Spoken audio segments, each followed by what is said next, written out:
মৰমৰ ছাত্ৰ-ছাত্ৰীসকল, আমি আমাৰ দৈনন্দিন জীৱনত বিভিন্ন ক্ষেত্ৰত পৰিমাণৰ তুলনা কৰোঁ। তোমালোকে সপ্তম শ্ৰেণীত পৰিমাণৰ তুলনা কৰোঁতে অনুপাতৰ ব্যৱহাৰ শিকিছিলা। আজি আমি আমাৰ এই অধ্যায়ত শতাংশ, শতকৰা, ৰেহাই, মিশ্ৰ সুদ, ওপৰঞ্চি ব্যয় আৰু কৰ প্ৰণালীৰ বিষয়ে আলোচনা কৰিম। এতিয়া আহোঁ লাভ আৰু লোকচানলৈ। ধৰা মই এজন বিক্ৰেতা, মই কিছুমান সামগ্ৰী কিনা বেচা কৰোঁ। মই কিবা এটা সামগ্ৰী যি দামত কিনিম সেইটো হ'ব কিনা দাম, আৰু মই সেই সামগ্ৰীটো যি দামত বেচিম সেইটো হ'ব বেচা দাম। কিনা দামটো CP ৰে বুজোৱা হয় কষ্ট প্ৰাইচ, বেচা দামটো SP ৰে বুজোৱা হয় চেলিং প্ৰাইচ।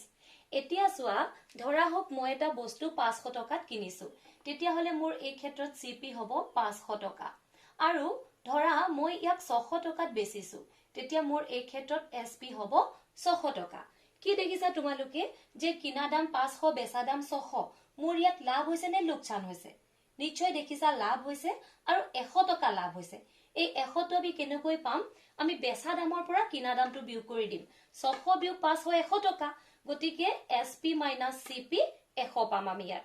গতিকে তোমালোকে দেখিবা লাভ হলে সদায় বেচা দামটো ডাঙৰ হয় আৰু কিনা দামটো সৰু হয়। আকৌ ধৰা একেটা বস্তুকে মই কিবা বিশেষ কাৰণত কম দামত, সাপোজ 400 টকা বা 300 টকাত বেচিবলগীয়া হল। এই ক্ষেত্ৰত মোৰ SP কিমান হৈ গল? 400 টকা। কি দেখিলা? আগতকৈ কি হৈছে? দামটো কমি আহিছে। গতিকে এই ক্ষেত্ৰত মোৰ লোকচান হৈছে। CP 500, SP 400, 100 টকা লোকচান। এইটো আমি কেনেকৈ পাম? কষ্ট প্ৰাইজৰ পৰা চেলিং প্ৰাইচটো বিয়োগ কৰি, 500ৰ পৰা 400টো বিয়োগ কৰি। গতিকে লছ হবলৈ হলে কি হব? CP - SP কৰিব লাগিব, আৰু এই ক্ষেত্ৰত CP SP-তকৈ ডাঙৰ হব। শতকৰা লাভ বা শতকৰা লোকচান। লাভৰ শতাংশ প্ৰফিট পাৰ্চেন্টেজ। কেনেকৈ উলিয়াই?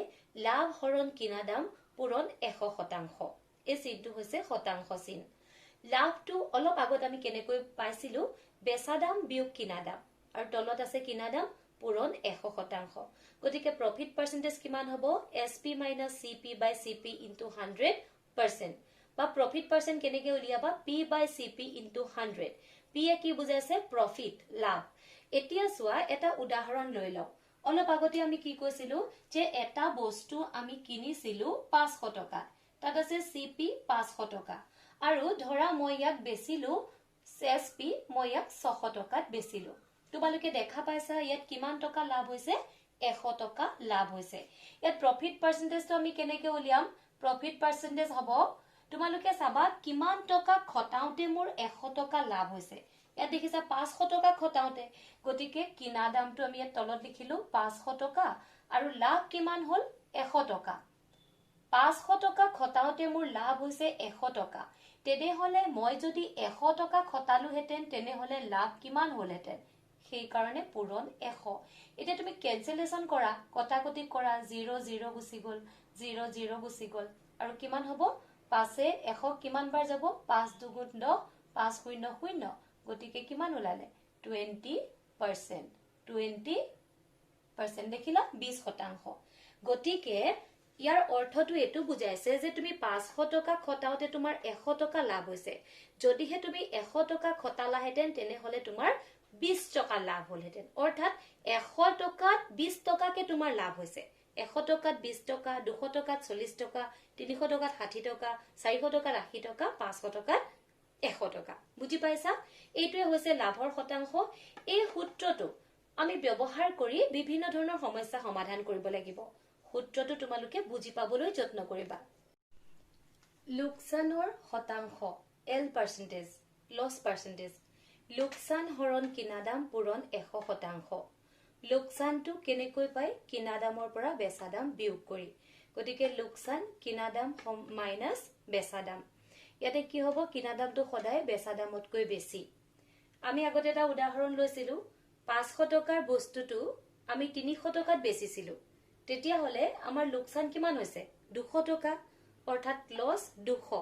ইয়াত লছ পাৰ্চেন্টেজ কিমান হব? তলত 500, কাৰণ 500 টকা খটাওতে আমাৰ 200 টকা লোকচান হৈছে।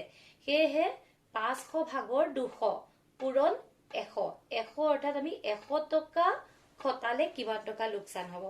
500 টকা 200 পূৰণ 100। এতিয়া ইয়াত কেনচেলেশ্যন হৈছে, কটাকটি হৈছে ইয়াৰ 0 দুটা ইয়াৰ 0 দুটাৰ লগত কাটিছো আৰু এটো কিমান হ'ব 5 এ 20ক 5 4 গুণ 20 500 গতিকে দেখা পালা 40%। গতিকে লছ পাৰ্চেন্টেজ উলিওৱাৰ নিয়মটো কি লোকসান হৰণ কিনা দাম পূৰণ 100%। লোকসানটো হৈছে কিনা দাম বিয়োগ বেচা দাম হৰণ কিনা দাম পূৰণ 100%। লছ পাৰ্চেন্টেজ সেইভাবে লিখা হৈছে L percentage equal to CP minus SP by CP into 100 or loss percentage equal to L by CP into 100%. ইয়াত CP cost price কিনা দাম SP selling price বেচা দাম। আহাজুন আমি এতিয়া অনুশীলনী 8.1 ৰ এটা সমস্যা সমাধান কৰো। সমস্যা 1ত কৈছে এটা ঘড়ী 250 টকাত কিনি 260 টকাত বিক্ৰী কৰা হল। লাভ কিমান হল আৰু শতকৰা লাভ কিমান হল। সমস্যাটো তেনে সহজ হয়। চোৱাচোন ইয়াতে ঘড়ীটোৰ কিনা দাম লিখি লওঁ।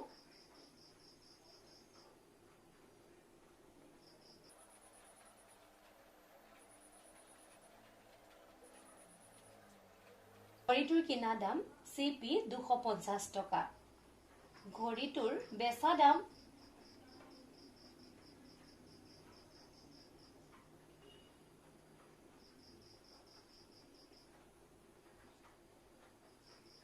কি দেখিলা ঘড়ীটোৰ বেচা দাম 260 টকা। নিশ্চয় দেখা পাইছা লাভ হৈছে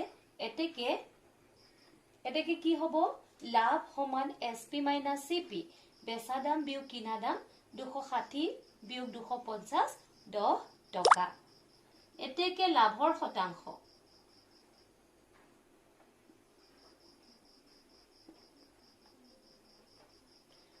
শতাংশ কিমান হ'ব আমি পাইছিলো তলত লিখিব লাগে কিনা দাম P by CP into 100 অৰ্থাৎ লাভ হৰণ কিনা দাম পূৰণ 100 তেনেহলে কিমান হ'ব লাভ হৈছে 10 টকা কষ্ট প্ৰাইস কিনা দাম হৈছে 250 টকা পূৰণ 100 0 0 কেনসেল যাব 5 এৰে তোমালোকে কাটিব পাৰিবা 5 5 গুণ 25 5 2 গুণ 10 5 0 0 5 এ 20 হৰণ যাব 5 4 গুণ 20 কিমান থাকিলে 1 পূৰণ 4 4 গুণ 4 শতাংশ। এতেকে নিৰ্ণয় লাভৰ শতাংশ 4% আৰু লাভ 10। আমি এটা বেচা দামৰ সূত্ৰ নিৰ্ণয় কৰো আহা।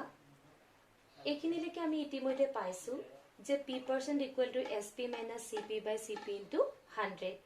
এতিয়া চোৱা ইয়াৰ পৰা আমি SP বেচা দামটো নিৰ্ণয় কৰিম বাকি সকলো ৰাশি আমি পক্ষান্তৰ কৰিম। তোমালোকে সমস্যা সমাধান কৰাৰ নিয়মত পাইছিলা যে যেতিয়া আমি এটা পক্ষৰ পৰা আন এটা পক্ষলৈ ৰাশিবিলাক আনো তেতিয়া হলে চিনৰ হাল সলনি হয়।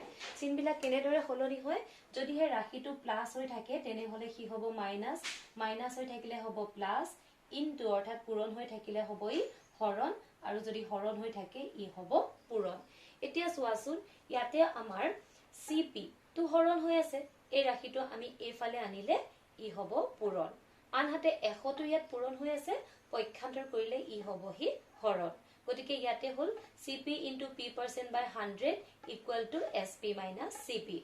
এতিয়া মোৰ SP বেচা দামৰ লগত মাইনাস CP হৈ আছে এই মাইনাস CP মাইনাস কষ্ট প্ৰাইস এই ৰাশিটো আমি বাও পক্ষলৈ লৈ আহো এফালে হ'ব এটো প্লাস CP যেহেতু এটো প্ৰথমতে আছে সেইভাবে এই প্লাসটো নিদিলেও হ'ব আৰু ইয়াতে কি আছে এই ৰাশিটো প্লাস হৈ আছে সেইভাবে এটো CP plus CP into P% by 100 equal to SP। Year minus CP টো কি হ'ল এফালে গুছি আহিলে। এতিয়া ইয়াতে দুইটা ৰাশিতে CP আছে গতিকে CP টো কমন লোৱা ইয়াত কিমান থাকি যাব CP লৈ আহিলে ইয়াত থাকি যাব 1 plus ইয়াত CP টো লৈ গলে ইয়াত থাকিলে P% তলত 100 সমান SP।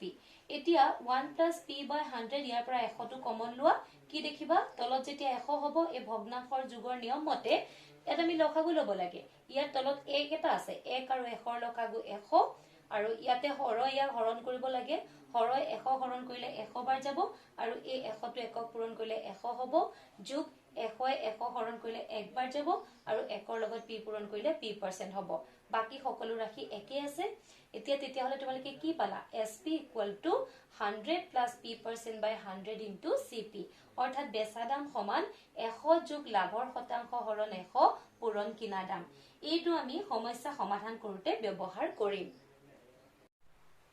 এতিয়া আমি এইকেইটা সূত্ৰত উপনীত হৈছোহি বেচা দাম সমান 100 যোগ লাভৰ শতাংশ হৰণ 100 পূৰণ কিনা দাম যদিহে এইটো লাভ নহয় লোকসান হয় তেনেহলে বেচা দামটো এনেদৰে নিৰ্ণয় কৰিব লাগিব বেচা দাম সমান 100 বিয়োগ লোকসানৰ শতাংশ হৰণ 100 পূৰণ কিনা দাম এই ৰাশিৰ পৰা কিনা দামটো নিৰ্ণয় কৰিব পৰা যাব কিনা দাম সমান 100 হৰণ 100 যোগ লাভৰ শতাংশ পূৰণ বেচা দাম আৰু ইয়াৰ পৰা লোকসান হলে কিনা দামটো এনেদৰে নিৰ্ণয় কৰিব পৰা যাব কিনা দাম সমান 100 হৰণ 100 বিয়োগ লোকসানৰ শতাংশ পূৰণ বেচা দাম এই সূত্ৰসমূহ তোমালোকে আমাৰ আগৰ সূত্ৰৰ পৰা নিৰ্ণয় কৰিব পাৰিবা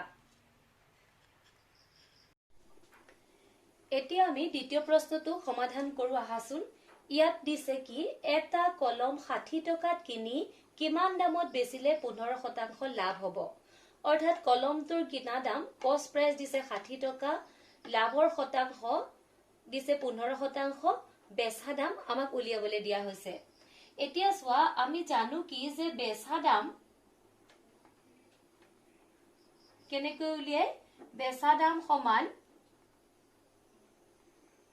100 plus profit percentage by 100 into CP কিনা দাম এই সূত্ৰটো আমি পাইছিলো এতিয়া তোমালোকে ইয়াতে মানটো বহাই দিয়া 100 যোগ 15 profit percentage 15 আছে তলত 100 into cost price কিমান আছে 60 টকা তেনেহলে কিমান হ'ব ওপৰত হ'ব 115 তলত হ'ব 100 পূৰণ 60 এতিয়া সোয়া ক্যান্সেলেশন কৰা 0 0 কটাকটি গল 5 এৰে হৰণ যাব 5 দুগুণ 10 তোমালোকে 115 ক 5 এৰে কৰিব পাৰিবা কিমান যাব সোয়া প্ৰথমে 11 কৰা 5 দুগুণ 10 11 ইয়াতে 1 বাকি থাকিলে 1 10 5 15 হল 5 এৰে 5 3 গুণ 15 এতিয়া আমি এই 2 এ এই 6 ক হৰণ কৰিব পাৰিম 2 3 গুণ 6 এতিয়া ওপৰত 23 পূৰণ 3 আছে